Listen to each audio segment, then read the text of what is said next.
Assalamualaikum. I hope you all are fine.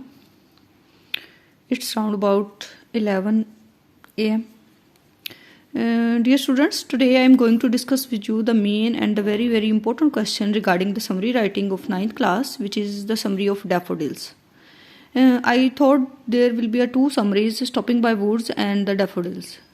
This question minimum belongs to only 5 marks. अच्छा, इसे आपने easy नहीं लेना कि जी 5 नंबर का क्वेश्चन है तो मिनिमम आपने बच्चे क्या करते हैं, वी हैव सीन डैट आप ओनली 1 पेज की समरी राइट करते हैं। एक तो बेटे आप ये चीज़ अपने माइंड में रखें कि whenever you are going to write a summary, जब आप समरी राइटिंग की तरफ जा रहे हैं there should be a complete page and on the other sheet देखें 1.5 पेज आपका समरी राइटिंग का होना चाहिए मिनिमम यहाँ तक। सही, ये तो एक डायरी का पेज है, I am talking about the complete sheet, right. अब एक दफ़ा आप कंप्लीट इस वीडियो को आपने देखना है और समझना है कि समरी राइटिंग है क्या और आपने किन मेन स्टेप्स को फॉलो करते हुए समरी राइटिंग करनी, right. Okay, come to the point at daffodils which is written by William Wordsworth and William Wordsworth name of the writer, William Wordsworth ने इस पोएम को लिखा है। ये देखें कि आपके माइंड में कंप्लीट मिनिमम 2 to 3 लाइन्स आपको पता होना चाहिए। Who is William Wordsworth, where he was born, from where he get his early education and his death place, his work in the field of literature, right. और जो average बच्चा है जिससे और ब्राइट स्टूडेंट वाली समरी लर्न नहीं हो रही, अगर वो 2 to 3 लाइन्स इसकी अच्छे से लर्न कर लेता है, उसके पास एक कंप्लीट नो हाउ है, राइटर का इंट्रो है उसके पास, उसने समरी की डिटेल को पढ़ा हुआ है, उसने स्टार्ट मिडल और एंडिंग। देखिए, writing summary is not a big deal, big deal is that in which way you are going to attempt this question. Summary writing में एक चीज़ माइंड में रखें कि स्टार्टिंग जो होगी, जब आपने समरी राइटिंग स्टार्ट करनी है तो आपका जो स्टार्टिंग पॉइंट हो उसमें आप 3 लाइन्स देखें लिखें राइटर के इंट्रो की एंड 2 लाइन्स आप लिखें what the writer has discussed in this poem. As you know that daffodils belongs to the nature poem, उसमें वो नेचर की बात करता है, डैफोडिल्स की बात करता है, फ्लावर्स की बात करता है, ब्यूटीफुल क्रिएचर की बात करता है। तो आपने एक तो ये समरी लिखनी है प्रेजेंट टेंस में, राइट। अब present tense is a really very simple tense, सही है। सबसे आसान जो टेंस हम कह सकते हैं वो प्रेजेंट टेंस है, जिसमें आपने first form of verb use करनी होती है, ही शीट के साथ आपने एस का इजाफा करना होता है।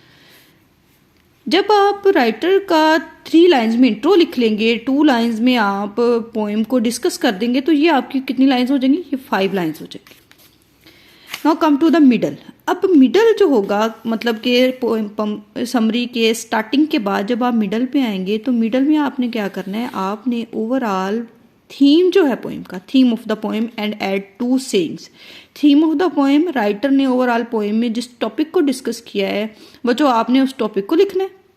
देन 2 सेइंग्स, जो मैं आपको बार बार कहती हूँ कि writing a saying creates good impact in front of the examiner. जब आप एक अच्छी कोटेशंस, अच्छी सेइंग्स के साथ राइट डाउन करते हैं कोई भी समरी, कोई भी लेटर, कोई भी ऐसे, तो क्या होता है आपका जो इम्प्रेशन है ना एग्जामिनर पे वो बहुत अच्छा जाता है।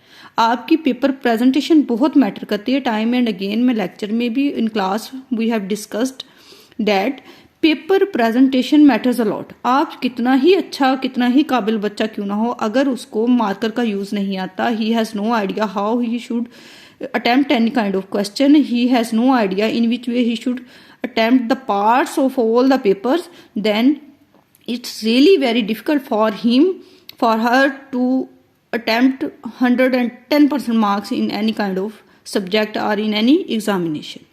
तो बात ये है कि आपने समरी राइटिंग में 5 नंबर की ये समरी है, आप इसको इजीली 3 पोर्शन में डिवाइड कर लें कि स्टार्ट, मिडल और एंडिंग। मिडल में आपने क्या लिखना है, ओवरऑल जो राइटर ने पोएम में कंसेप्ट डिस्कस किया है आपके साथ, आपने उसको लिखना है। 2 कोटेशन रिगार्डिंग डैफोडिल्स। अब डैफोडिल्स नेचर से रिलेटेड पोएम है, आप नेचर से रिलेटेड कोई भी 2 कोटेशंस ऐड करते हैं, राइट। आपको कोटेशंस नहीं मिल रही, आप समरी की एनी 2 लाइन्स लर्न कर लें, आप उसको ब्लू मार्कर के साथ बहुत अच्छे तरीके से एडअप कर दें। कोटेशन राइटिंग का पैटर्न मैंने लास्ट वीडियो में आपसे डिस्कस किया है, आप उसको देखें, उसमें देखें कि कोटेशन आपने कैसे राइट करनी है, कोटेशन राइटिंग का पैटर्न क्या होता है। इन एंडिंग बच्चों ये बात है कि आपने कोई भी क्वेश्चन अटेम्प्ट किया है, you are going to write a letter, you are going to write a summary, you are going to write an essay, कुछ भी आप राइट करते हैं उसका कंक्लूजन बहुत मैटर करता है। ये नहीं आपने क्वेश्चन स्टार्ट किया और अपनी मर्जी से कहीं पे भी उसकी एंडिंग कर दी, no. At the end examiner को पता चले कि हाँ इस बच्चे ने यहाँ से क्वेश्चन स्टार्ट किया है तो यहाँ पे इसने एंडिंग की है। एंडिंग का मतलब होता है कि आप उसको कंक्लूड कर रहे हैं, मीन्स कि एंडिंग लाइंस क्या होती हैं। मैं आपको एक जस्ट एज अ डेमो कुछ हम राइट करते हैं। देखें, एंडिंग हम लिख रहे हैं, कोई भी टॉपिक है, सपोज डैट डैफोडिल्स का टॉपिक है। अब मैं इसकी कंक्लूजन लाइन लिख रही हूँ, आप क्या लिखेंगे? टू पेन ऑफ, ठीक है, to pen off I must say that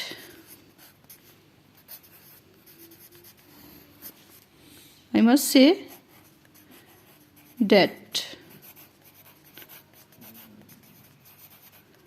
daffodils is a really good poem as it presents the writer conception, writer's idea. Minimum आप 3 to 4 लाइन्स तक उसको लेके जाएं, उसके कंक्लूजन को, के मिनिमम 4 to 5 लाइन्स में आप उसको कंक्लूड कर रहे हैं, कंक्लूड उसको वाइंड अप कर रहे हैं, एंडिंग की तरफ लेके जा रहे हैं। ओवरऑल जो जो पॉइंट्स आपने स्टार्टिंग में डिस्कस किए होंगे आप उन सब पॉइंट्स को इकट्ठा करके इन कंक्लूजन में लिख देंगे, राइट। चलिए मैं आपको एक देखें, एक पोएम मैंने आपके लिए लिखी थी ओवरऑल कि आपने राइटिंग समरी का एक थोड़ी बहुत नो हाउ हो जाए आपको कि आपने ओवरऑल इसको लेके कैसे चलना है। देखिए ये समरी राइटिंग का पैटर्न है, आप बिल्कुल ट्राई करें, 110% अपनी कोशिश करें कि आपने एनुअल एग्जामिनेशन में जब आपने समरी लिखनी है तो कोशिश करें इस पैटर्न को लेके चलें। लेक्चर को रिकॉल करें, क्या था कि आपने समरी को डिवाइड करना है स्टार्ट, मिडल और एंडिंग, राइट। 2 to 3 लाइन्स में आपका स्टार्टिंग जो एज है वो 2 to 3 लाइन्स का होना चाहिए। मीन्स कि 3 लाइन्स का आप इंट्रो लिखेंगे, 2 लाइन्स आप जो डैफोडिल्स का पॉइंट ऑफ व्यू है, थीम है, उसको डिस्कस करेंगे, राइट। समरी के स्टार्टिंग में आप क्या लिखेंगे? Topic, writers introduction, add sayings. Sayings must you have to add any kind of 2 to 3 sayings in any poem, in any summary. अब देखें ये समरी राइटिंग का पैटर्न है।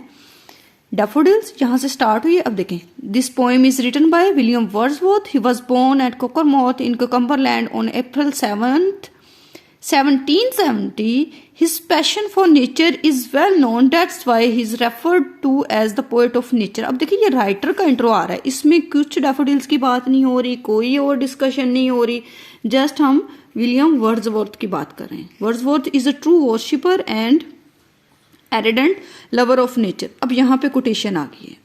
कोटेशन क्या है? He says I wonder lonely as a cloud, के मैं एक तनहा आवारा बादल की तरह घूम रहा था। वो डैफोडिल से खुद को कंपेयर कर रहा है, इसमें वो बहुत ज़्यादा सिमिली और मेटाफर का यूज़ करता है। नेक्स्ट लेक्चर में इंशाल्लाह ताला ग्रामर पे बात करेंगे, what is simile, what is metaphor, what is personification, what is imagery, all these literary terms are the grammatical terms we will discuss इंशाल्लाह। अब देखिए यहाँ तक क्या हो गया जी, ओवरऑल हमने राइटर को डिस्कस कर लिया, ये होगी हमारी starting, right. It's clear. Now come to the detailed about the poem, what's the main concept in this poem. अब ये कोटेशन मैंने यहाँ पे और ऐड कर दिया, वो क्या है जी, nature is a teacher and preacher. Preacher कहते हैं जस्ट लाइक अ मैसेंजर, पैगाम रसा, पैगाम पहुंचाने वाला, तबलीग करने वाला। अब यहाँ पे हम पोएम का मेन कंसेप्ट डिस्कस करें। आप देखें कि जब हमने देखें कितनी इसने स्पेस कवर की है। जो राइटर का इंट्रो लर्न करने का आपको एक एज क्या हुआ कि आपकी समरी की प्रेजेंटेशन बहुत अच्छी होगी। In this poem poet has present before us the healthy and true purifying beauty of nature. Come to the next page. देखें, Once Wordsworth was enjoying a countryside trip as he saw some daffodils growing in cluster on the bank of the lake under the tree. They were thick in number. They were moving to and fro मतलब इधर उधर, and tossing their head in the breeze. Next, I have added a quotation here. Beauty comes from nature. अब देखिए यहाँ पे overall poem का जो main concept है वो डिस्कस हो रहा है, कुछ डिस्कशन नहीं हो रही। राइटर का इंट्रो हमने फर्स्ट पार्ट में ऐड कर दिया था। ये क्या है? ये हमारा मिडल पार्ट है। मिडल पार्ट में हमने क्या करना है? हमने ओवरऑल डैफोडिल्स का जो मेन कंसेप्शन है उसको ऐड अप करना है। अब देखिए फर्स्ट पेज ओवरऑल हमारा जो कवर हो गया था तकरीबन हमने वो राइटर के इंट्रो से कवर कर दिया। Second page round about from the first part of the page to the second part हम राइटर का जो ओवरऑल कंसेप्शन है अबाउट द डैफोडिल्स उसको डिस्कस कर रहे हैं। They were dancing, he is talking about the daffodils shining like star in the sky, he was delighted to see the charming and true sight of nature। देखिए बेटे overall हमने summary को add up कर दिया। अब एक और कोटेशन है, and then my heart with pleasure fills and dance with the daffodils. Quotation writing का पैटर्न बहुत मैटर करता है। अक्सर बच्चे को हम देखते हैं कि उन्हें मार्कर का यूज नहीं पता, वो पेन के साथ ही क्या किया है जी, यहाँ पे इन्वर्टेड कॉमास को लगाया, यहाँ पे सेंटेंस एंड हो रहा है, यहीं पे इन्वर्टेड कॉमास खुल गया और कोटेशन लिखना स्टार्ट करती। No, it's a wrong pattern. क्या होता है, वो चीजें हाईलाइट ही नहीं होती और क्रॉस हो जाती हैं। क्रॉस ना भी हो वो चेक ही नहीं होती। ठीक है, अब इस पैटर्न से आप कोटेशन को लिखे, क्या होगा, वो कोटेशन नजर आ रही है कि बच्चे ने मेहनत की है, उसने हाईलाइट करके हर चीज को प्रेजेंट किया।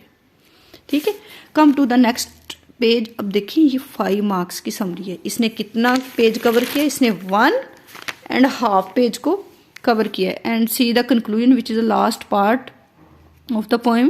कंक्लूजन को देखें, जो मैंने आपको पहले भी बताया था कि कंक्लूजन जो होता है वो बहुत मैटर करता है कि आपने कोई भी आप लेटर लिख रहे हैं, समरी लिख रहे हैं, उसको आपने वाइंड अप कैसे करना है। अब ये वाइंड अप पॉइंट देखें।